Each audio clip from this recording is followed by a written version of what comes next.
ನಮಸ್ಕಾರ.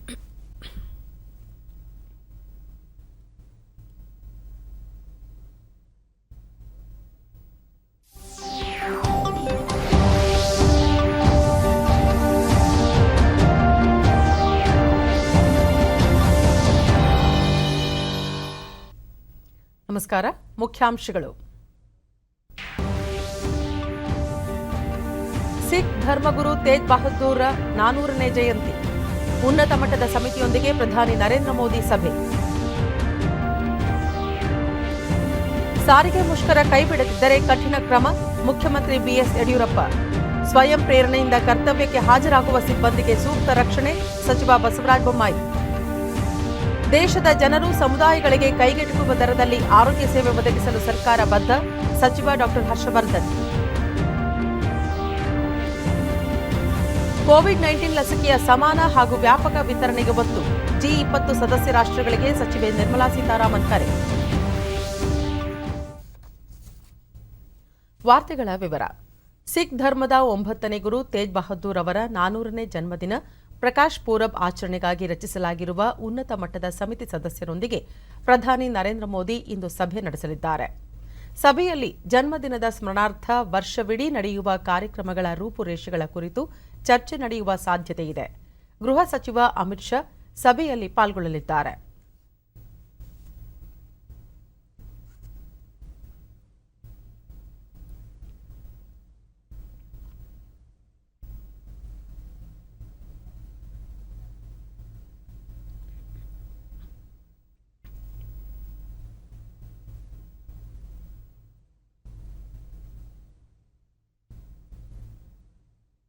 ದೇಶದಲ್ಲಿ ಕೋವಿಡ್-19 ಎರಡನೇ ಅಲೆ ಹೆಚ್ಚಳದ ಹಿನ್ನೆಲೆಯಲ್ಲಿ ಪ್ರಧಾನಿ ನರೇಂದ್ರ ಮೋದಿ ಇಂದು ವಿಡಿಯೋ ಕಾನ್ಫರೆನ್ಸ್ ಮೂಲಕ ಎಲ್ಲಾ ರಾಜ್ಯಗಳು ಹಾಗೂ ಕೇಂದ್ರಾಡಳಿತ ಪ್ರದೇಶಗಳ ಮುಖ್ಯಮಂತ್ರಿಗಳೊಂದಿಗೆ ಸಂವಾದ ನಡೆಸಲಿದ್ದಾರೆ.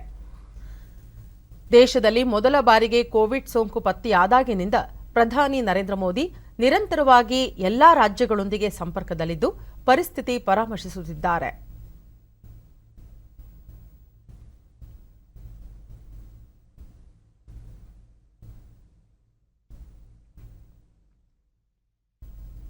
ಪ್ರಧಾನಿ ನರೇಂದ್ರ ಮೋದಿ ಇಂದು ಸೆಷಲ್ಸ್ ಅಧ್ಯಕ್ಷ ವೇವಲ್ ರಾಮಕಲವಾನ್ ಅವರೊಂದಿಗೆ ಉನ್ನತ ಮಟ್ಟದ ವರ್ಚುವಲ್ ಸಭೆಯಲ್ಲಿ ಪಾಲ್ಗೊಳ್ಳಲಿದ್ದಾರೆ.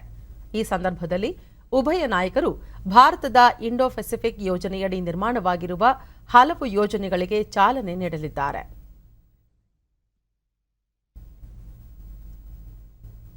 2020ರ ಅಕ್ಟೋಬರ್ನಲ್ಲಿ ರಾಮಕಲವಾನ್ ಅವರು ಅಧಿಕಾರಕ್ಕೆ ಬಂದ ನಂತರ ಇದೇ ಮೊದಲ ಬಾರಿಗೆ ಪ್ರಧಾನಿ ನರೇಂದ್ರ ಮೋದಿ ಅವರೊಂದಿಗೆ ಸಭೆ ನಡೆಸಲಿದ್ದಾರೆ. ಸೆಷಲ್ಸ್ ದೇಶದ ಮ್ಯಾಜಿಸ್ಟ್ರೇಟ್ ನ್ಯಾಯಾಲಯಗಳ ಕಟ್ಟಡ, ಭಾರತೀಯ ಸೇನೆಯ ನೆರವಿನಿಂದ ನಿರ್ಮಿಸಲಾಗಿರುವ 100 ಕೋಟಿ ರೂಪಾಯಿ ವೆಚ್ಚದ ವೇಗವಾಗಿ ಗಸ್ತು ತಿರುಗುವ ಹಡಗು ಕಾರ್ಯಾಚರಣೆಗೆ ಈ ಸಂದರ್ಭದಲ್ಲಿ ಚಾಲನೆ ದೊರೆಯಲಿದೆ.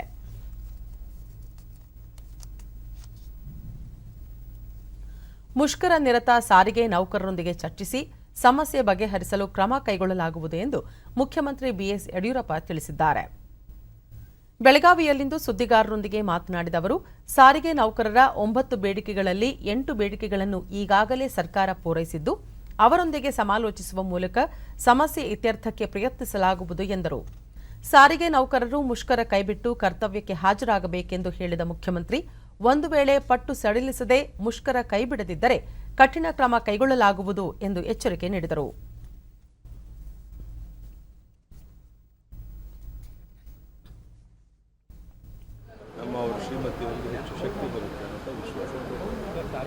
ಅವರ ಬಗ್ಗೆ ನಾನು ಹೋಗ್ತಾ ಇದ್ದೇನೆ, ಬಗೆಹರಿಸಲು ಪ್ರಯತ್ನ ಮಾಡ್ತೇನೆ. ಬಂದು ಮಾತನಾಡಿ ಆಟ ಮಾಡಿದರೆ ಕಾನೂನತ್ತೇನು ಬಿಗಿಯಾದ ಕ್ರಮ ತಗೋಬೇಕು. ನಾನೇನು ಕರೆಯೋಲ್ಲ, ಯಾವ ರೀತಿ ಮಾಡ್ತಾರೆ ಅವರು ವಾಪಸ್ ತಗೋಬೇಕು, ಫಸ್ಟ್ ಓಡಿಸಬೇಕು. ಅವರು ಬೇಡಿಕೆ 9 8 ಬೇಡಿಕೆ.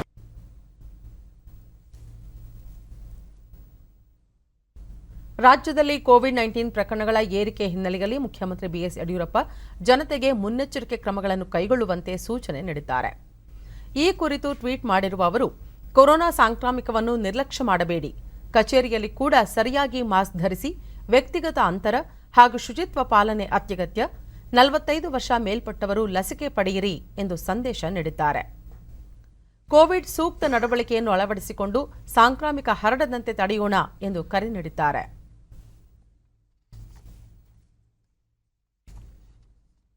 6ನೇ ವೇತನ ಆಯೋಗದ ಶಿಫಾರಸು ಜಾರಿಗೊಳಿಸುವುದು ಸೇರಿದಂತೆ ಹಲವಾರು ಬೇಡಿಕೆಗಳನ್ನು ಈಡೇರಿಸುವಂತೆ ಆಗ್ರಹಿಸಿ ರಾಜ್ಯ ಸಾರಿಗೆ ನೌಕರರು ನಿನ್ನೆಯಿಂದ ಮುಷ್ಕರ ನಡೆಸುತ್ತಿದ್ದಾರೆ. ಎಲ್ಲಾ ಸಾರಿಗೆ ಘಟಕಗಳಿಂದ ಬಸ್ ಸಂಚಾರ ಸ್ಥಗಿತಗೊಳಿಸಿ ನೌಕರರು ಪ್ರತಿಭಟನೆ ನಡೆಸುತ್ತಿದ್ದಾರೆ. ಪರಿಣಾಮ ರಾಜ್ಯಾದ್ಯಂತ ಇಂದೂ ಸಹ ಬಸ್ ಸಂಚಾರದಲ್ಲಿ ವ್ಯತ್ಯಯ ಉಂಟಾಗಿದೆ. ರಾಜ್ಯ ಸಾರಿಗೆ ಸಂಸ್ಥೆಗಳ ಬಸ್ ನಿಲ್ದಾಣಗಳಿಂದಲೇ ಖಾಸಗಿ ಬಸ್ಗಳ ಸಂಚಾರಕ್ಕೆ ಅನುವು ಮಾಡಿಕೊಡಲಾಗಿದ್ದು ಸೂಕ್ತ ಪೊಲೀಸ್ ಭದ್ರತೆ ಸಹ ಒದಗಿಸಲಾಗಿದೆ. ಸದಾ ವಾಹನ ಹಾಗೂ ಜನರಿಂದ ತುಂಬಿರುತ್ತಿದ್ದ ಬೆಂಗಳೂರಿನ ಯಶವಂತಪುರ ಬಸ್ ನಿಲ್ದಾಣ ಬಸ್ ಹಾಗೂ ಪ್ರಯಾಣಿಕರಿಲ್ಲದೆ ಬಣಗುಡುತ್ತಿತ್ತು.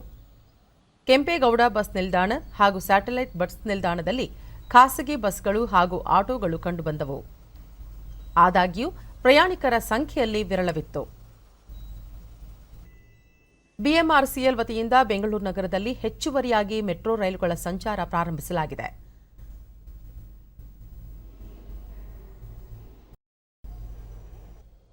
ಬಹುತೇಕ ಜಿಲ್ಲೆಗಳಲ್ಲಿ ಸರ್ಕಾರಿ ಬಸ್ಗಳ ಸಂಚಾರ ಸ್ಥಗಿತಗೊಂಡಿದೆ. ಪೊಲೀಸರ ಸರ್ಪಗಾವಲಿನಲ್ಲಿ ಖಾಸಗಿ ಬಸ್ಗಳು ಸಂಚರಿಸುತ್ತಿವೆ. ಕೆಲವು ಜಿಲ್ಲೆಗಳಲ್ಲಿ ಟೆಂಪೋ ಮತ್ತಿತರ ಖಾಸಗಿ ವಾಹನಗಳ ಸೇವೆಯನ್ನು ಬಳಸಿಕೊಳ್ಳಲಾಗಿದೆ. ಈ ನಡುವೆ ಸಾರಿಗೆ ಸಂಸ್ಥೆಯಲ್ಲಿ ತರಬೇತಿ ಅವಧಿಯಲ್ಲಿರುವ ಸಿಬ್ಬಂದಿಗೆ ನಿನ್ನೆ ರಾತ್ರಿ ನೋಟಿಸ್ ಜಾರಿ ಮಾಡಿರುವ ಸಂಸ್ಥೆ ಕರ್ತವ್ಯಕ್ಕೆ ಹಾಜರಾಗದಿದ್ದರೆ ಕೆಲಸದಿಂದ ತೆಗೆದುಹಾಕುವುದಾಗಿ ಎಚ್ಚರಿಕೆ ನೀಡಿದೆ.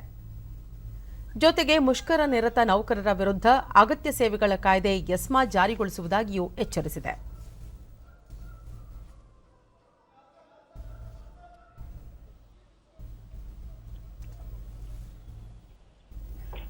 ಮುಷ್ಕರ ಕುರಿತು ಹೆಚ್ಚಿನ ಮಾಹಿತಿಯನ್ನು ನೀಡಲಿದ್ದಾರೆ ನಮ್ಮ ಪ್ರತಿನಿಧಿ ಅನಂತಕುಮಾರ್. ಹಲೋ. ಹೇಳಿ ಮೇಡಮ್. ಹಲೋ ಅನಂತಕುಮಾರ್, ಮುಷ್ಕರ ಇದುವರೆಗೂ ನಡೀತಾ ನಿನ್ನೆಯಿಂದ ಕೂಡ ಆರಂಭವಾಗಿ ಇನ್ನೂ ಕಂಟಿನ್ಯೂ ಆಗ್ತಾನೆ ಇದೆ. ಹೇಗಿದೆ ಈಗಿನ ಪರಿಸ್ಥಿತಿ ಅಂತ ನಮಗೆ ತಿಳಿಸ್ಕೊಡಿ. ಹೌದು, ಹಲವಾರು ಬೇಡಿಕೆಗಳ ಒತ್ತಾಯಕ್ಕಾಗಿ ಏನು ಸಾರಿಗೆ ನೌಕರರು ಏನೊಂದು ನಿನ್ನೆಯಿಂದ ಮುಷ್ಕರಕ್ಕೆ ಒಂದು ಅನಿರ್ದಿಷ್ಟ ಅವಧಿ ಮುಷ್ಕರಕ್ಕೆ ಏನು ಕರೆ ನೀಡಿದ್ದಾರೆ.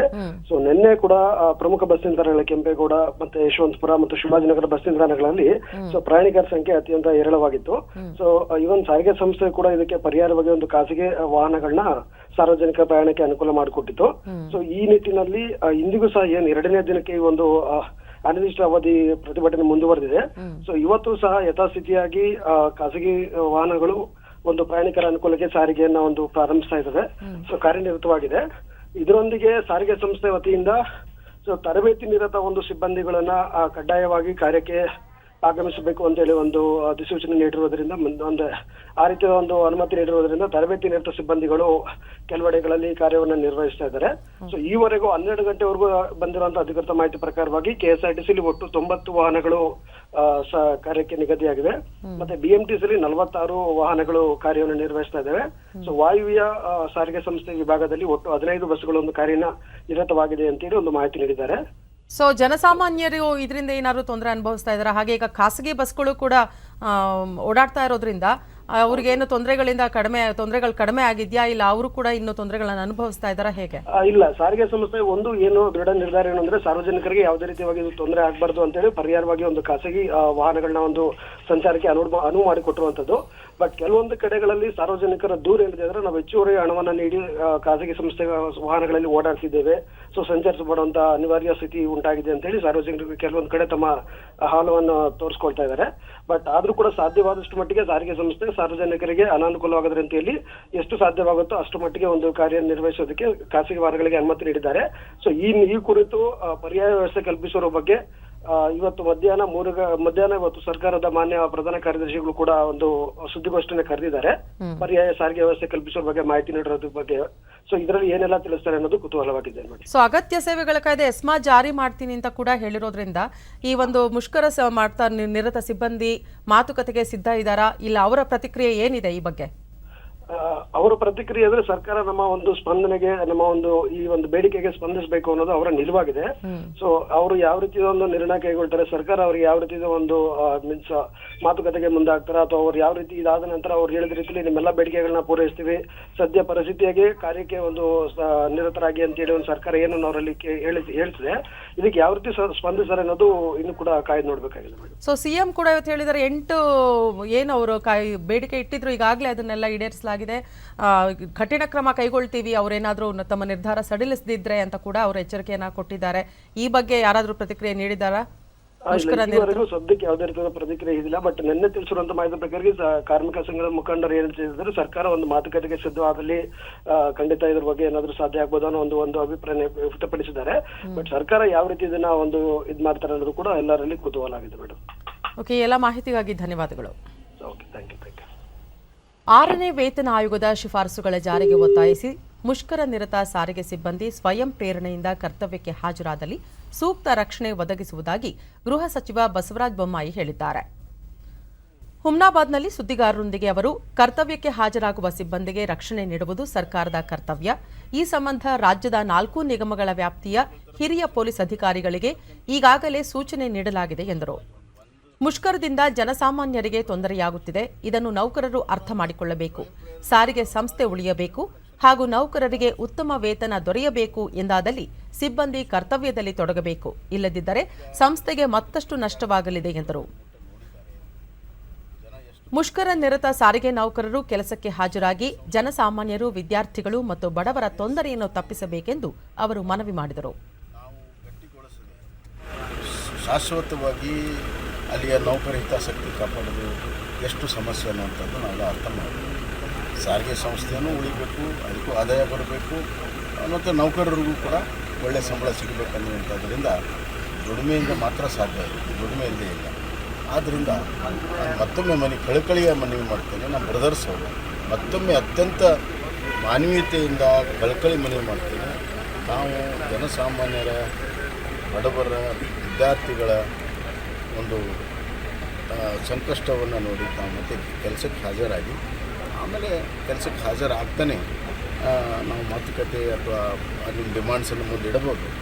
ಸರ್ಕಾರ ಈಗಾಗಲೇ ಹೇಳಿದೆ, ನಾವು ಚುನಾವಣೆ ನೀತಿ ಸಮಿತಿ ಆದಮೇಲೆ ನಾವು ಮತ್ತೆ ನಾಳೆ ಕೂತ್ಕೊಳ್ತೀವಿ ಅಂತ ಸಾರಿಗೆ ಸಚಿವರು ಮುಖ್ಯಮಂತ್ರಿಗಳು ಚರ್ಚೆ ಮಾಡ್ತೀವಿ ಅಂತ ಹೇಳ್ತಾರೆ. ಆ ಸಂದರ್ಭದಲ್ಲಿ ಏನು ಹೆಚ್ಚಿಗೆ ಮಾಡಬೇಕು, ಏನು ಮಾಡಬೇಕು. ಕೊರೋನಾ ಸಂದರ್ಭದಲ್ಲಿ ಬೇರೆ ಎಲ್ಲ ರಾಜ್ಯಗಳಲ್ಲಿ ಕಡಿತಗೊಳಿಸಿಲ್ಲ ಅಂದ್ರೆ ಅರ್ಥ ಏನು? ನಮ್ಮ ಸರ್ಕಾರ ನೌಕರ ಹಿತಾಸಕ್ತಿ ಕಾಪಾಡೋದ್ರಲ್ಲಿ ಮುಂದೆ ಇದೆ. ಈಗಿನ ಆರ್ಥಿಕ ಪರಿಸ್ಥಿತಿಯಲ್ಲಿ ಸ್ವಲ್ಪ ಸಮಯಾವಕಾಶವನ್ನು ಮಾತ್ರ. ರಾಜ್ಯದಲ್ಲಿ ಕೊರೋನಾ ಸೋಂಕು ಹೆಚ್ಚಳ ಹಿನ್ನೆಲೆಯಲ್ಲಿ 1ರಿಂದ 9ನೇ ತರಗತಿಯವರೆಗೆ ಪರೀಕ್ಷೆ ನಡೆಸಬೇಕೋ ಬೇಡವೋ ಎನ್ನುವ ಕುರಿತು ಇಂದು ಇಲಾಖೆ ಅಧಿಕಾರಿಗಳೊಂದಿಗೆ ಚರ್ಚಿಸಿ ಅಂತಿಮ ನಿರ್ಧಾರ ಪ್ರಕಟಿಸಲಾಗುವುದು ಎಂದು ಪ್ರಾಥಮಿಕ ಮತ್ತು ಪ್ರೌಢಶಿಕ್ಷಣ ಸಚಿವ ಎಸ್ ಸುರೇಶ್ ಕುಮಾರ್ ವಿಜಯಪುರದಲ್ಲಿ ನಿನ್ನೆ ತಿಳಿಸಿದ್ದಾರೆ. ಈ ಸಂಬಂಧ ಈಗಾಗಲೇ ಪೋಷಕರು, ಖಾಸಗಿ ಶಾಲಾ ಆಡಳಿತ ಮಂಡಳಿ, ಪ್ರಾಥಮಿಕ ಶಾಲಾ ಸಂಘಟನೆಗಳು ಸೇರಿದಂತೆ 40ಕ್ಕೂ ಹೆಚ್ಚು ಸಂಘಟನೆಗಳಿಂದ ಅಭಿಪ್ರಾಯ ಪಡೆಯಲಾಗಿದೆ.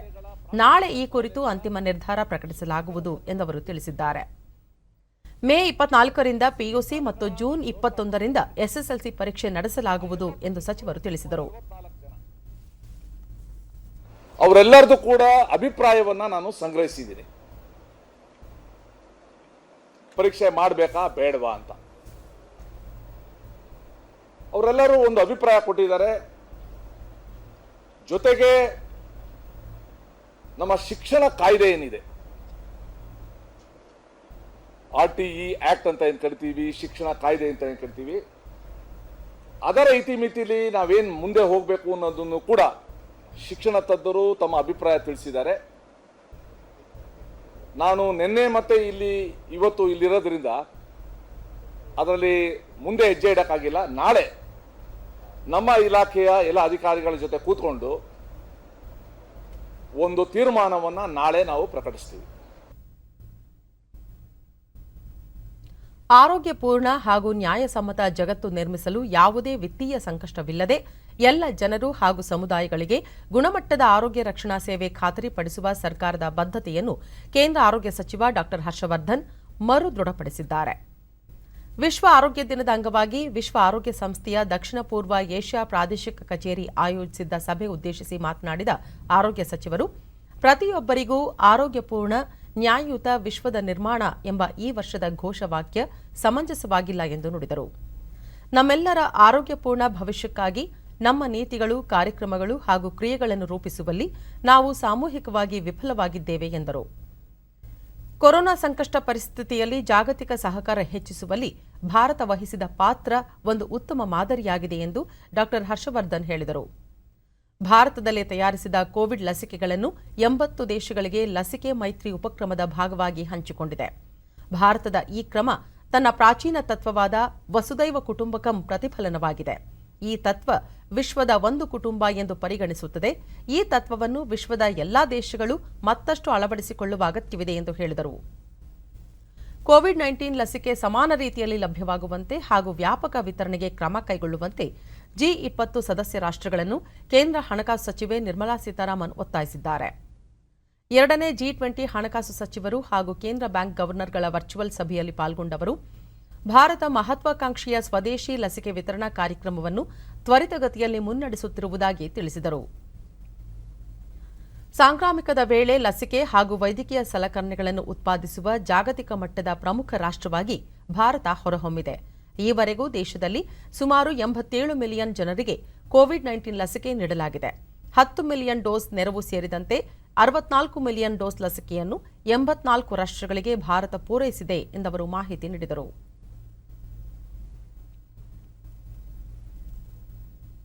ಪಶ್ಚಿಮ ಬಂಗಾಳದ ಹಂತದ ವಿಧಾನಸಭಾ ಚುನಾವಣೆಯ ಬಹಿರಂಗ ಪ್ರಚಾರಕ್ಕೆ ಇಂದು ತೆರೆ ಬೀಳಲಿದೆ. ಇದೇ 10ರಂದು ಉತ್ತರ ಬಂಗಾಳದ 5 ಜಿಲ್ಲೆಗಳ 44 ಕ್ಷೇತ್ರಗಳಿಗೆ ಮತದಾನ ನಡೆಯಲಿದೆ. ಬಿಜೆಪಿ ರಾಷ್ಟ್ರೀಯ ಅಧ್ಯಕ್ಷ ಜೆಪಿ ನಡ್ಡಾ ಪಶ್ಚಿಮ ಬಂಗಾಳದ ಆಲಿಪುರ್ದೂರ್ನಲ್ಲಿ ಪ್ರಚಾರ ನಡೆಸುತ್ತಿದ್ದಾರೆ.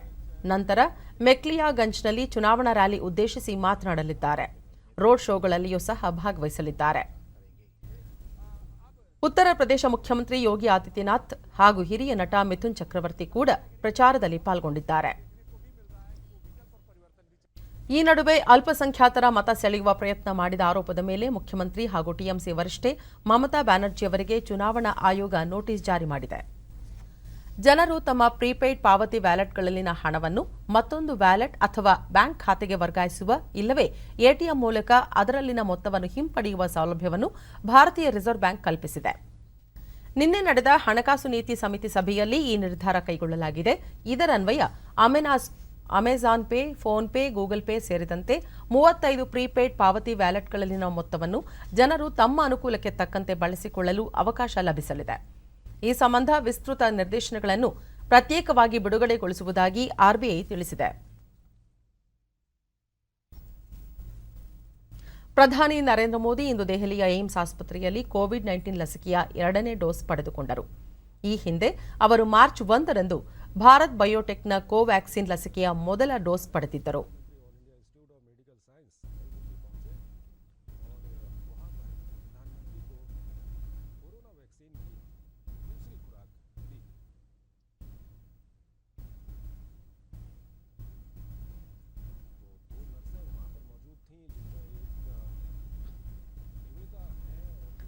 ಲಸಿಕೆ ಪಡೆದ ನಂತರ ಪ್ರಧಾನಿ ತಮಗೆ ಲಸಿಕೆ ನೀಡಿದ 2 ಶುಶ್ರೂಷಕರೊಂದಿಗೆ ಸಂವಾದ ನಡೆಸಿದರು. ಈ ಅನುಭವ ಹಂಚಿಕೊಂಡ ನರ್ಸ್ ನಿಶಾ ಶರ್ಮಾ, ಇಂದು ಪ್ರಧಾನಿ ಅವರಿಗೆ ಲಸಿಕೆ ನೀಡಿದ್ದು ಒಂದು ಸ್ಮರಣೀಯ ಘಟನೆ. ಅವರನ್ನು ಭೇಟಿ ಮಾಡಿ ಸ್ಫೂರ್ತಿದಾಯಕ ಮಾತುಗಳನ್ನು ಕೇಳಿ ಸಂತೋಷವಾಯಿತು ಎಂದಿದ್ದಾರೆ. हमने उनको वैक्सीन की सेकेंड डोज दी और हमें बहुत अच्छा लगा उनसे मिलके और फिर उनसे थोड़ी सी बातचीत भी हुई. उन्होंने पूछा कि हम कहाँ से हैं और फिर एक फ़ोटोग्राफ ली and it was really very memorable moment for me कि उनसे मिलने का मौका मिला और उन्हें वैक्सीनेट करने का मौका मिला इस पैंडमिक सिचुएशन में. ಮತ್ತೋರ್ವ ನರ್ಸ್ ಪಿ ನಿವೇದ ತಾವು ಪ್ರಧಾನಿ ನರೇಂದ್ರ ಮೋದಿ ಅವರಿಗೆ ಮೊದಲನೇ ಡೋಸ್ ಲಸಿಕೆ ನೀಡಿದ್ದು 2ನೇ ಡೋಸ್ ನೀಡಲು ಅವಕಾಶ ದೊರೆತಿದ್ದು ಸಂತೋಷ ತಂದಿದೆ. ಅವರು ನಮ್ಮೊಂದಿಗೆ ಬಹಳ ಸರಳವಾಗಿ ಮಾತನಾಡಿ ಚಿತ್ರಗಳನ್ನು ಕ್ಲಿಕ್ಕಿಸಿಕೊಂಡರು ಎಂದಿದ್ದಾರೆ. ಲಸಿಕೆ ಪಡೆದ ನಂತರ ಪ್ರಧಾನಿ ದೇಶದ ಎಲ್ಲ ಅರ್ಹ ಜನತೆ ಆದಷ್ಟು ಶೀಘ್ರದಲ್ಲಿ ಲಸಿಕೆ ಪಡೆಯಬೇಕೆಂದು ತಮ್ಮ ಟ್ವೀಟ್ ಸಂದೇಶದಲ್ಲಿ ತಿಳಿಸಿದ್ದಾರೆ. ಕೆಲಸ ಮಾಡುವ ಸ್ಥಳಗಳಲ್ಲೇ ಉದ್ಯೋಗಿಗಳಿಗೆ ಕೋವಿಡ್ ಲಸಿಕೆ ನೀಡಲು ಕೇಂದ್ರ ಸರ್ಕಾರ ಒಪ್ಪಿಗೆ ನೀಡಿದೆ. ಈ ಕುರಿತಂತೆ ಕೇಂದ್ರ ಆರೋಗ್ಯ ಇಲಾಖೆ ರಾಜ್ಯಗಳು ಮತ್ತು ಕೇಂದ್ರಾಡಳಿತ ಪ್ರದೇಶಗಳಿಗೆ ಪತ್ರ ಬರೆದಿದ್ದು, ಸರ್ಕಾರಿ ಮತ್ತು ಖಾಸಗಿ ಕಚೇರಿ, ಕಾರ್ಖಾನೆ ಮತ್ತು ಇತರ ಕೆಲಸ ಮಾಡುವ ಸ್ಥಳಗಳಲ್ಲಿ ಉದ್ಯೋಗಸ್ಥರಿಗೆ ಈ ತಿಂಗಳ 11ರಿಂದ ಕೋವಿಡ್ ಲಸಿಕೆ ನೀಡಿಕೆ ಕೇಂದ್ರಗಳನ್ನು ಆರಂಭಿಸುವಂತೆ ಸೂಚಿಸಿದೆ. ಆದರೆ ಕೆಲಸ ಮಾಡುವ ಸ್ಥಳಗಳಲ್ಲಿ ಕನಿಷ್ಠ 100 ಜನರಿಗೆ ಲಸಿಕೆ ನೀಡಬೇಕಾಗುತ್ತದೆ. 45 ವರ್ಷ ಮೇಲ್ಪಟ್ಟವರಿಗೆ ಈ ಸ್ಥಳಗಳಲ್ಲಿ ಲಸಿಕೆ ನೀಡಲಾಗುತ್ತದೆ. ಕಾರ್ಖಾನೆ, ಕಚೇರಿ ಮುಂತಾದ ಕಡೆ ಕೆಲಸ ಮಾಡುವವರಿಗೆ ಇದರಿಂದ ಹೆಚ್ಚು ಅನುಕೂಲವಾಗಲಿದೆ. ರಾಜ್ಯದಲ್ಲಿ ಇದೇ ತಿಂಗಳ 11ರಿಂದ ಉದ್ಯೋಗಸ್ಥರಿಗೆ ಅವರು ಕಾರ್ಯನಿರ್ವಹಿಸುವ ಸ್ಥಳದಲ್ಲೇ ಲಸಿಕೆ ನೀಡಲಾಗುವುದು. ಇದರಿಂದ ಲಸಿಕೆ ಪಡೆಯುವವರ ಸಂಖ್ಯೆಯೂ ಹೆಚ್ಚಾಗಲಿದೆ ಎಂದು ಆರೋಗ್ಯ ಸಚಿವ ಡಾಕ್ಟರ್ ಕೆ ಸುಧಾಕರ್ ತಿಳಿಸಿದ್ದಾರೆ.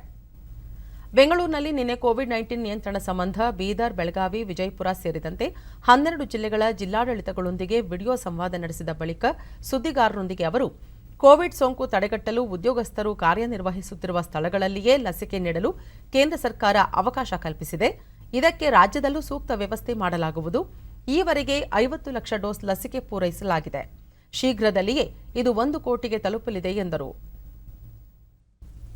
ಕಳೆದೆರಡು ವಾರಗಳಲ್ಲಿ ಕೆಲ ಜಿಲ್ಲೆಗಳಲ್ಲಿ ಸಕಾರಾತ್ಮಕ ಪ್ರಕರಣಗಳ ಸಂಖ್ಯೆ ಹೆಚ್ಚುತ್ತಿದ್ದು, ಬೆಂಗಳೂರಿನಲ್ಲಿ 5.56ರಷ್ಟಿದೆ. ಕೆಲವು ಕಡೆ ತಪಾಸಣೆ ಕಡಿಮೆಯಾಗಿದ್ದು, ಕೋವಿಡ್-19 ಎರಡನೇ ಅಲೆ ನಿರೀಕ್ಷೆಗೂ ಮೀರಿ ಹರಡುತ್ತಿದೆ. ಸೋಂಕು ನಿಯಂತ್ರಣಕ್ಕೆ ಜನರ ಸಹಭಾಗಿತ್ವ ಅಗತ್ಯವಾಗಿದೆ. ಸೋಂಕು ಹರಡದಂತೆ ಮುನ್ನೆಚ್ಚರಿಕೆ ವಹಿಸಬೇಕಾಗಿದೆ. ಬಿಬಿಎಂಪಿ, ಬೆಂಗಳೂರು ನಗರ ಹಾಗೂ ಬೆಂಗಳೂರು ಗ್ರಾಮಾಂತರ ಜಿಲ್ಲೆಗಳ ಅಧಿಕಾರಿಗಳೊಂದಿಗೆ ಇಂದು ಸಭೆ ನಡೆಸಲಾಗುವುದು ಎಂದು ಸಚಿವರು ತಿಳಿಸಿದರು. ಹೆಚ್ಚುತ್ತಿರುವ ಕೊರೋನಾ ಸೋಂಕು ತಡೆಯಲು ಛತ್ತೀಸ್ಗಢ ರಾಜಧಾನಿ ರಾಯಪುರದಲ್ಲಿ ನಾಳೆಯಿಂದ ಏಪ್ರಿಲ್ 30ರವರೆಗೆ ಲಾಕ್ಡೌನ್ ಘೋಷಿಸಲಾಗಿದೆ. ನಗರದ ಗಡಿಗಳನ್ನು ಸಂಪೂರ್ಣವಾಗಿ ಬಂದ್ ಮಾಡಲು ಸರ್ಕಾರ ಆದೇಶ ಹೊರಡಿಸಿದೆ. ಈ ನಡುವೆ ಪಂಜಾಬ್ನ ಎಲ್ಲಾ ಜಿಲ್ಲೆಗಳಲ್ಲಿ ರಾತ್ರಿ ಕರ್ಫ್ಯೂ ಘೋಷಿಸಲಾಗಿದೆ. ದೆಹಲಿಯಲ್ಲೂ ಕೂಡ ಸರ್ಕಾರ ಏಪ್ರಿಲ್ 30ರವರೆಗೆ ರಾತ್ರಿ ಕರ್ಫ್ಯೂ ಜಾರಿಗೊಳಿಸಿದೆ. ಗುಜರಾತ್ನ 20 ನಗರಗಳಲ್ಲಿ ನಿನ್ನೆ ರಾತ್ರಿಯಿಂದ ಕರ್ಫ್ಯೂ ಜಾರಿ ಮಾಡಲಾಗಿದ್ದು, ಈ ತಿಂಗಳ 30ರವರೆಗೆ ಮುಂದುವರಿಯಲಿದೆ. ಅಹಮದಾಬಾದ್, ಸೂರತ್, ರಾಜ್ಕೋಟ್, ವಡೋದರ, ಜುನಾಗಢ್, ನಡೈಡ್, ಮೆಹಸಾನ, ಪಠಾಣ್, ಗೋಧ್ರಾ, ಗಾಂಧಿನಗರ ಇನ್ನಿತರ ನಗರಗಳಲ್ಲಿ ಸಹ ಕರ್ಫ್ಯೂ ಜಾರಿಯಾಗುತ್ತಿದೆ.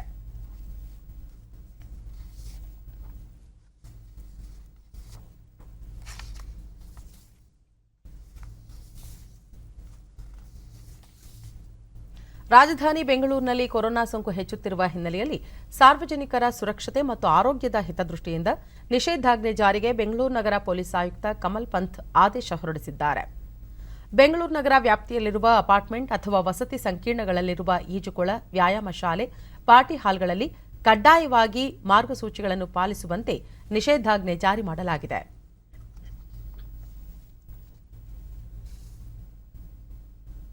ಭಾರತೀಯ ಕೃಷಿ ಅನುಸಂಧಾನ ಪರಿಷತ್ ಅಡಿಯಲ್ಲಿ ಕೆಲಸ ಮಾಡುತ್ತಿರುವ ಭಾರತೀಯ ತೋಟಗಾರಿಕಾ ಸಂಶೋಧನಾ ಸಂಸ್ಥೆ ತನ್ನ ಆವಿಷ್ಕಾರ, ತಳಿ, ಕೃಷಿ ಪದ್ಧತಿ ಇತ್ಯಾದಿಗಳನ್ನು ರೈತ ಸಮುದಾಯಕ್ಕೆ ತಲುಪಿಸುವ ಉದ್ದೇಶದಿಂದ ಅರ್ಕಾ ಸಮಾಚಾರ ಎಂಬ ಹೆಸರಿನಲ್ಲಿ ನೂತನ ಯೂಟ್ಯೂಬ್ ಚಾನೆಲ್ ಆರಂಭಿಸಿದೆ. ಅರ್ಕಾ ಸಮಾಚಾರದ ಮೂಲಕ ರೈತ ಸಮುದಾಯಕ್ಕೆ ಆತ್ಮನಿರ್ಭರ ಕೃಷಿ, 300ಕ್ಕೂ ಹೆಚ್ಚು ತಳಿ ಪದ್ಧತಿ, 54ಕ್ಕೂ ಹೆಚ್ಚು ತೋಟಗಾರಿಕಾ ವಿಧಾನಗಳ ಬಗ್ಗೆ ಪ್ರಧಾನ ವಿಜ್ಞಾನಿ ಡಾ ವಿ ಜಯರಾಘವೇಂದ್ರ ರಾವ್ ಮಾಹಿತಿ ನೀಡಿದರು. ನೀಡುವ ಅರ್ಕಾ ಸಮಸ್ಯೆಗಳಿಗೆ ತರುತ್ತಿದ್ದೇನೆ. ಇದು ಮಾವಿನ ಹೂ ಬಿಡುವ ಮತ್ತು ಕಾಯಿ ಕಚ್ಚೋ ಕಾಲ. ಹೂ ಬಿಡುವ ಹಂತದಲ್ಲಿ ಹಾಪರ್ಗಳು ಮತ್ತು ಮಾವಿನ ಮರಿಹುಳುಗಳು ಹಾನಿ ಉಂಟು ಮಾಡುತ್ತೆ. ಹಾಪರ್ಗಳ ವಿರುದ್ಧ ಲ್ಯಾಂಬ್ಡಾ ಸ್ಯಾಹ್ಲೋತ್ರಿನ್ 1 ಮಿಲಿಲೀಟರ್ 1 ಲೀಟರ್ ನೀರಿನಂತೆ ಸಿಂಪಡಿಸಿ. ಈ ಸಂಭವ 15 ದಿನಗಳ ನಂತರ ಮುಂದುವರೆದರೆ ಇಮಿಡಾಕ್ಲೋರೋಪಿಡ್ 0.3 ಮಿಲಿಲೀಟರ್ 1 ಲೀಟರ್ ನೀರಿನಂತೆ ಸಿಂಪಡಿಸಿ. ಮಾವಿನ ಹೂ ಬಿಡುವ ಹಂತದಲ್ಲಿ ಸಂಭವಿಸುವ ಪ್ರಮುಖ ರೋಗಗಳಲ್ಲಿ ಬೂದಿ ರೋಗ.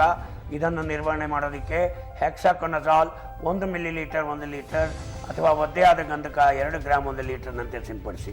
ಹೂವು ರೋಗ ಮತ್ತು ಇತರ ಶಿಲೀಂಧ್ರ ರೋಗಗಳ ನಿರ್ವಹಣೆಗೆ ನಾವು ಕ್ಲೋರೋಥೆನಾನಿಲ್ 2 ಗ್ರಾಮ್ 1 ಲೀಟರ್ ಅಥವಾ ಟೆಬುಕೊನಜಾಲ್ ಮತ್ತು ಟ್ರಿಪ್ಲಾಕ್ಸಿಸ್ಟ್ರೋಬಿನ್ ಇದು 0.75 ಗ್ರಾಮ್ ಅಥವಾ 1 ಗ್ರಾಮ್ 1 ಲೀಟರ್ನಂತೆ ಸಿಂಪಡಿಸಿ. ಅಥವಾ ಕಾರ್ಬುಂಡಿಜಮ್ ಮತ್ತು ಮ್ಯಾಂಕೋಜಬ್ನ ಮಿಶ್ರಣ 1.5 ಗ್ರಾಮ್ 1 ಲೀಟರ್ ನೀರಿನಂತೆ 15 ದಿನಗಳ ಮಧ್ಯಂತರದಲ್ಲಿ ಸಿಂಪಡಿಸಿ. ಮಾವಿನ ಹಣ್ಣುಗಳು ಗೋಲಿ ಗಾತ್ರ ಮತ್ತು ನಿಂಬೆ ಗಾತ್ರಕ್ಕೆ ತಿರುಗಿದಾಗ ಮಾವಿನ ಗೇರು ಜೀರುಂಡೆ ಅಂಡಾಣು ಇಡೋದಕ್ಕೆ ಶುರು ಮಾಡುತ್ತೆ. ಇದನ್ನು ನಿರ್ವಹಿಸಲು ಡೆಲ್ಟಾ ಮೆಥಿನ್ 1 ಮಿಲಿಲೀಟರ್ 1 ಲೀಟರ್ ನೀರಿನಂತೆ 15 ದಿನಗಳ ಮಧ್ಯಂತರದಲ್ಲಿ ಸಿಂಪಡಿಸಿ. ಮಾವಿನ ಹಣ್ಣು ನೊಣ ನಿರ್ವಹಣೆ. ಮಾವಿನ ಮೇಲೆ ಹಣ್ಣಿನ ನೊಣಗಳು ಪರಿಣಾಮಕಾರಿ ನಿರ್ವಹಣೆಗೆ ಹಣ್ಣುಗಳು ಅಭಿವೃದ್ಧಿ ಹಂತದಲ್ಲಿದ್ದಾಗಲೇ ಸಮಗ್ರ ಕ್ರಮಗಳನ್ನು ಪ್ರಾರಂಭಿಸಬೇಕು. ಕೃಷಿ ಅನುಸಂಧಾನ ಪರಿಷತ್ನ ಅಡಿಯಲ್ಲಿರುವ ಡಿಡಿ ನ್ಯೂಸ್ನೊಂದಿಗೆ ತೋಟಗಾರಿಕಾ ಸಂಶೋಧನಾ ಸಂಸ್ಥೆಯ ನಿರ್ದೇಶಕ ಡಾಕ್ಟರ್ ಎಂಆರ್ ದಿನೇಶ್, ಪ್ರತಿ ತಿಂಗಳ 2ನೇ ಶುಕ್ರವಾರ ಅರ್ಕಾ ಸುದ್ದಿ ಪ್ರಸಾರವಾಗಲಿದೆ. ಅಲ್ಲದೆ ಇತರ 6 ಭಾಷೆಗಳಲ್ಲೂ ಇದನ್ನು ಪ್ರಸಾರ ಮಾಡಲಾಗುವುದು.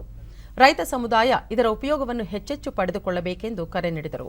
ಈ ತಳಿ ಮತ್ತು ತಂತ್ರಜ್ಞಾನಗಳ ಮಾಹಿತಿಯನ್ನು ರೈತರಿಗೆ ತಲುಪಿಸುವುದಕ್ಕೋಸ್ಕರ ಈ ಪ್ರತಿ ತಿಂಗಳಿನ 2ನೇ ಶುಕ್ರವಾರದಂದು ಈ ತೋಟಗಾರಿಕೆ ಸಂಶೋಧನಾ ಸಂಸ್ಥೆ ತನ್ನ ಯೂಟ್ಯೂಬ್ ಚಾನೆಲ್ ಮೂಲಕ ಅರ್ಕಾ ಸಮಾಚಾರವನ್ನು ಪ್ರಸಾರ ಮಾಡಲಿದೆ.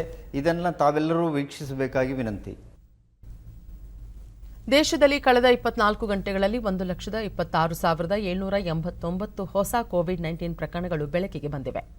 59,258 ಮಂದಿ ಚೇತರಿಸಿಕೊಂಡಿದ್ದು 685 ಮಂದಿ ಮೃತಪಟ್ಟಿದ್ದಾರೆ. ಇದರೊಂದಿಗೆ ದೇಶದಲ್ಲಿ ಒಟ್ಟು ಸೋಂಕಿತರ ಸಂಖ್ಯೆ 1,29,28,574ಕ್ಕೆ ಏರಿಕೆಯಾಗಿದೆ ಎಂದು ಕೇಂದ್ರ ಆರೋಗ್ಯ ಸಚಿವಾಲಯ ತಿಳಿಸಿದೆ.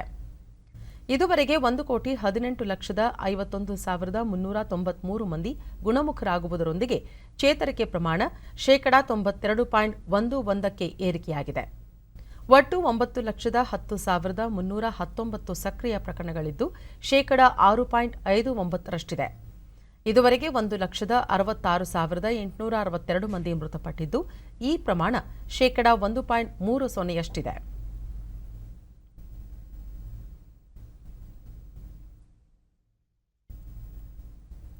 ದೇಶದಲ್ಲಿ ಕೊರೋನಾ ಸೋಂಕಿತರ ಪರೀಕ್ಷಾ ಸಾಮರ್ಥ್ಯದಲ್ಲಿ ತೀವ್ರಗತಿಯಲ್ಲಿ ಏರಿಕೆಯಾಗುತ್ತಿದೆ.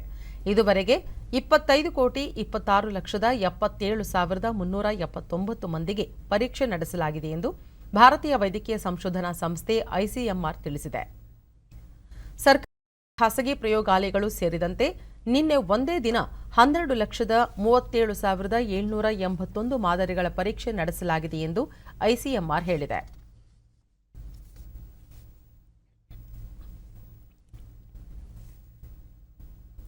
ದೇಶದಲ್ಲಿ ಕೋವಿಡ್ ಲಸಿಕಾ ಅಭಿಯಾನ ಜಾರಿಗೊಂಡ ನಂತರ ಇದುವರೆಗೆ ಒಟ್ಟು 9 ಕೋಟಿಗೂ ಅಧಿಕ ಮಂದಿಗೆ ಲಸಿಕೆ ನೀಡಲಾಗಿದೆ. ಇದರೊಂದಿಗೆ ವಿಶ್ವದ ಅತಿದೊಡ್ಡ ಈ ಲಸಿಕಾ ಅಭಿಯಾನದಲ್ಲಿ ಭಾರತ ಹೊಸ ಮೈಲುಗಲ್ಲು ಸ್ಥಾಪಿಸಿದಂತಾಗಿದೆ.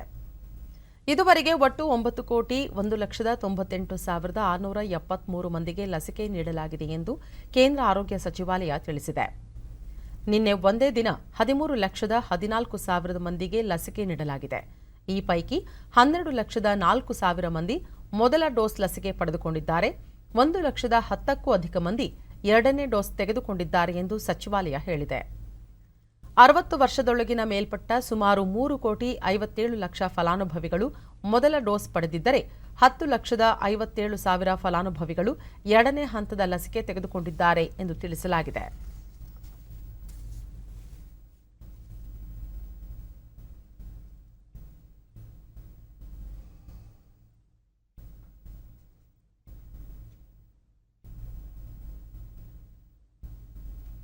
ಕೋವಿಡ್-19 ಸೋಂಕು ನಿರ್ಮೂಲನೆಗೆ ಲಸಿಕೆ ನೀಡಲು ಕೇಂದ್ರ ಮತ್ತು ರಾಜ್ಯ ಸರ್ಕಾರಗಳು ಅಭಿಯಾನ ಆರಂಭಿಸಿವೆ. ಇದರಿಂದ ಜಾಗೃತಗೊಂಡ ಸಾರ್ವಜನಿಕರು ಹೆಚ್ಚೆಚ್ಚು ಪ್ರಮಾಣದಲ್ಲಿ ಲಸಿಕೆ ಪಡೆಯುತ್ತಿದ್ದಾರೆ. ಬೆಂಗಳೂರಿನ ವಿವಿಧ ಆಸ್ಪತ್ರೆಗಳಲ್ಲಿ ಲಸಿಕೆ ಪಡೆದುಕೊಂಡ ನಾಗರಿಕರು ಊಹಾಪೋಹಗಳಿಗೆ ಕಿವಿಗೊಡದೆ ಲಸಿಕೆ ಪಡೆದು ಸೋಂಕು ನಿರ್ಮೂಲನೆಗೆ ಸರ್ಕಾರದೊಂದಿಗೆ ಕೈಜೋಡಿಸುವಂತೆ ಕರೆ ನೀಡಿದ್ದಾರೆ. ಡಿಡಿ ನ್ಯೂಸ್ನೊಂದಿಗೆ ಹಿರಿಯ ನಾಗರಿಕ ಲಕ್ಷ್ಮಣ್ ಸಿಂಗ್ ಈಗಾಗಲೇ 2 ಹಂತದ ಲಸಿಕೆ ಪಡೆದಿದ್ದು ಯಾವುದೇ ಅಡ್ಡ ಪರಿಣಾಮಗಳು ಕಾಣಿಸಿಕೊಂಡಿಲ್ಲ. ಸಾರ್ವಜನಿಕರು ಧೈರ್ಯವಾಗಿ ಲಸಿಕೆ ಪಡೆದು ಸೋಂಕು ನಿರ್ಮೂಲನೆಗೆ ಸಹಕರಿಸಿ ಎಂದು ಹೇಳಿದರು. ನನಗೇನೂ ಆಗಲಿಲ್ಲ, ಎಲ್ಲರೂ ತಗೋಬೇಕು, ತಗೊಂಡ್ರೆ ಒಳ್ಳೆಯದು. ಇಂಜೆಕ್ಷನ್ ತಗೊಂಡು ಗೃಹಿಣಿ ಕಮಲ ಈಗಾಗಲೇ ಮೊದಲ ಹಂತದ ಲಸಿಕೆ ಪಡೆದಿದ್ದು ಶೀಘ್ರದಲ್ಲೇ 2ನೇ ಹಂತದ ಡೋಸ್ ಪಡೆಯಲಿದ್ದೇನೆ. ಲಸಿಕೆಯಿಂದ ಯಾವುದೇ ತೊಂದರೆಗೊಳಗಾಗುವುದಿಲ್ಲ ಎಂದರು. ಅದಕ್ಕೋಸ್ಕರ ನಾನು ನೆಕ್ಸ್ಟ್ ಹಾಕ್ಕೊಳ್ತೀನಿ. ನೀವು ಸಹ ಹಾಕ್ಕೊಳ್ಳಿ, ಧೈರ್ಯ ಇರುತ್ತೆ, ನಮಗೂ ಭಯ ಇರಲ್ಲ, ಖುಷಿಯಾಗಿ ಇರ್ತೀವಿ ಅಂತ ಮನಸ್ಸಿಗೆ ನೆಮ್ಮದಿ ಸಿಗುತ್ತೆ. ಸೊ ಎಲ್ಲರಿಗೂ ಮತ್ತೋರ್ವ ಮಹಿಳೆ ಮಂಜುಳಾ ಈಗಾಗಲೇ 2 ಹಂತದ ಲಸಿಕೆ ಪಡೆದು ಆರೋಗ್ಯವಾಗಿದ್ದೇನೆ. ವದಂತಿಗಳಿಗೆ ಕಿವಿಗೊಡದೆ ಸಾರ್ವಜನಿಕರು ಹೆಚ್ಚೆಚ್ಚು ಪ್ರಮಾಣದಲ್ಲಿ ಲಸಿಕೆ ಪಡೆದು ಆರೋಗ್ಯ ರಕ್ಷಣೆಗೆ ಒತ್ತು ನೀಡಬೇಕೆಂದು ತಿಳಿಸಿದರು. ಸಾರ್ವಜನಿಕ responsibility, we are all public, so it is our responsibility and we have to cooperate with our medical field. So please ಎಲ್ಲರೂ ವ್ಯಾಕ್ಸಿನೇಷನ್ ತೊಗೊಳ್ಳಿ, ಅದರಿಂದ ಯಾವ ಸೈಡ್ ಎಫೆಕ್ಟು ಆಗಿಲ್ಲ. ನಾನು 2 ಡೋಸು ತೊಗೊಂಡಿದ್ದೀನಿ, ನನಗೆ ಯಾವುದೇ ರೀತಿ ಸೈಡ್ ಎಫೆಕ್ಟ್ಸ್ ಏನೂ ಆಗಿಲ್ಲ. ಮಾಮೂಲಿಯಾಗಿ ಆರೋಗ್ಯ ಮತ್ತು ಕುಟುಂಬ ಕಲ್ಯಾಣ ಇಲಾಖೆ ನಿವೃತ್ತ ನೌಕರ ನಾರಾಯಣ ಸಾರ್ವಜನಿಕರು ಧೈರ್ಯವಾಗಿ ಲಸಿಕೆ ಪಡೆಯುವ ಮೂಲಕ ಸೋಂಕು ನಿರ್ಮೂಲನೆಗೆ ಸರ್ಕಾರದೊಂದಿಗೆ ಕೈಜೋಡಿಸಬೇಕೆಂದು ತಿಳಿಸಿದರು. ಜನಗಳು ಅಥವಾ ಸಾರ್ವಜನಿಕರು ಎದುರುಕೊಂಡು ಈ ವ್ಯಾಕ್ಸಿನೇಷನ್ನ ಮಾಡಿಸ್ಕೊಳ್ಳದೇ ಇರತಕ್ಕಂಥದ್ದು ಬಹಳ ತಪ್ಪಾಗ್ತದೆ. ಈ ವ್ಯಾಕ್ಸಿನೇಷನ್ ತಗೊಂಡ್ರೆ ಈ ಕೋವಿಡ್-19 ಅನ್ನೋ ಒಂದು ರೋಗದಿಂದ ಮುಕ್ತರಾಗಬಹುದು. ಕೊನೆಯಲ್ಲಿ ಮತ್ತೊಮ್ಮೆ ಮುಖ್ಯಾಂಶಗಳು.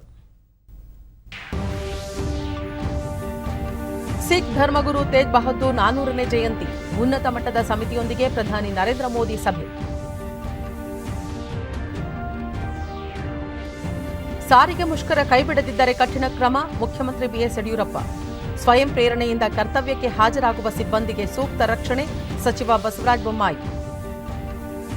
ದೇಶದ ಜನರು ಸಮುದಾಯಗಳಿಗೆ ಕೈಗೆಟುಕುವ ದರದಲ್ಲಿ ಆರೋಗ್ಯ ಸೇವೆ ಒದಗಿಸಲು ಸರ್ಕಾರ ಬದ್ಧ, ಸಚಿವ ಡಾಕ್ಟರ್ ಹರ್ಷವರ್ಧನ್. ಕೋವಿಡ್-19 ಲಸಿಕೆಯ ಸಮಾನ ಹಾಗೂ ವ್ಯಾಪಕ ವಿತರಣೆಗೆ ಒತ್ತು, G20 ಸದಸ್ಯ ರಾಷ್ಟ್ರಗಳಿಗೆ ಸಚಿವೆ ನಿರ್ಮಲಾ ಸೀತಾರಾಮನ್ ಕರೆ. ನಮ್ಮ ವಾರ್ತಾ ಪ್ರಸಾರವನ್ನು ನೀವು ಡಿಡಿ ಚಂದನ ನ್ಯೂಸ್ ಯೂಟ್ಯೂಬ್ ಚಾನೆಲ್ನಲ್ಲೂ ವೀಕ್ಷಿಸಬಹುದು.